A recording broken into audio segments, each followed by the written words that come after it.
মাছেদের খাওয়ানো তো চলবেই। আসুন আপনাদেরকে একটু কিচিপেরি লেকের গল্প বলি। কিচিপেরি লেক স্থানীয় বৌদ্ধ ও লেপচা জনগোষ্ঠীর কাছে খুবই পবিত্র একটি জায়গা। মাছেদের খাওয়ানোর জায়গা থেকে বেশ খানিকটা হেঁটে ভেতর দিকে গেলে আসল লেকের দেখা মিলবে। কথিত আছে এই লেকটি মহাদেবের বাঁ পায়ের চিহ্নের মতন দেখায়। ঠিক যেন মনে হয় মহাদেব এই জায়গাটিতে পা ফেলেছিলেন, আর সেই পাটি তুলে নেওয়ার পরে সেই জায়গাতে যে গর্ত তৈরি হয়েছিল সেখানেই এই লেকের জন্ম। এই লেকে কোনো পাতা পড়ে থাকতে দেখা যায় না। শোনা যায় যে এই লেকে যদি কোনো পাতা পড়ে থাকে তাহলে পাখিরা সঙ্গে সঙ্গে সেই পাতা মুখে করে তুলে নিয়ে ফেলে দেয়। কিচিপেরি লেককে ওপর থেকে দেখার জন্য একটি ট্রেকিং এর রাস্তা আছে।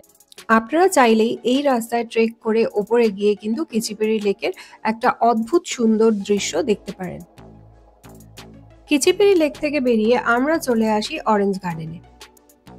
এই জায়গাটিকে রিভার সাইড অরেঞ্জ গার্ডেনও বলা হয়। এই অরেঞ্জ গার্ডেনেরও এন্ট্রি ফিস রয়েছে 30 টাকা করে।